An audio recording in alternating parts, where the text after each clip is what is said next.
Did you know that the common suckerfish, or pleco, can grow up to be 2 feet long and live to be 10 to 15 years old? Most people get plecos when they're about 2 inches long and aren't aware of the tank size and long-term commitment they're signing up for. Owning a pleco of my own, I can tell you that they can grow to be quite large. When thinking about aquarium tank size, you should always remember that size does matter. Today I'll be talking about how to determine proper aquarium tank size, how to set up species appropriate tanks, and how to properly maintain your aquarium. Most people buy aquariums that are too small.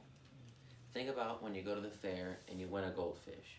You bring the goldfish home, you bring the goldfish home, you put it in a tank, and it only lasts a couple weeks or a few months. That's because goldfish can grow up to be 12 inches long and need proper aquarium size to grow. The general rule for fish is for every inch of fish you have, you should have 2 gallons of water. That means that the 12-inch goldfish should have a minimum tank size of 24 inches. You should also take into consideration any room for accessories in your tank. When considering aquarium accessories, you should also consider the fish you're putting in your tank. Live plants are a good option for any aquarium. You should consider, although your fish might eat these plants. Live plants need proper substrate to grow. Proper substrate would be substrate sand or substrate soil. Things like small colored rocks or medium-sized pebbles won't do. This will not allow the plant's roots to grow into the soil. Plants provide oxygen and filter out toxins from the water. If live plants aren't right for you, then plastic plants might be your option. Although you should consider that plastic plants need to be cleaned every so often. You should also consider accessories like rocks, barrels, and wood pieces for your fish to hide in. When considering these pieces, you should also take into account the maximum size your fish will be, so you won't have to go back and rebuy these pieces. Things to stay away from are things like castles and decorative pieces.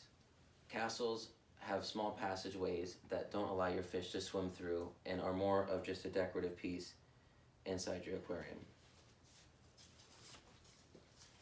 Wouldn't it be nice to have an aquarium that cleans itself? This is possible with a well-balanced fish tank.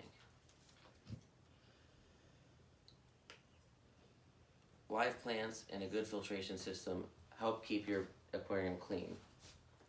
Snails are also a good option to keep algae off your fish tank. Snails can reproduce in your fish tank, creating new snails and paying for themselves. Things to stay away from are things like suckerfish and algae eaters. Suckerfish and algae eaters only tend to eat algae when they're young. As they grow up and become adults, they tend to stay away from eating algae and eat things like small fish and algae wafers. You should also consider that some fish are messier than other fish. Goldfish, for example, are very messy fish. Having live plants in your aquarium will help filter out the nitrates that the goldfish produce and keep your aquarium clean. Aquariums can be a memorable and decorative part of your home. Making sure you have a species-appropriate aquarium and proper setup will help provide a healthy habitat for your fish. I hope that the information today that I gave you will help you make an informative decision when buying an aquarium.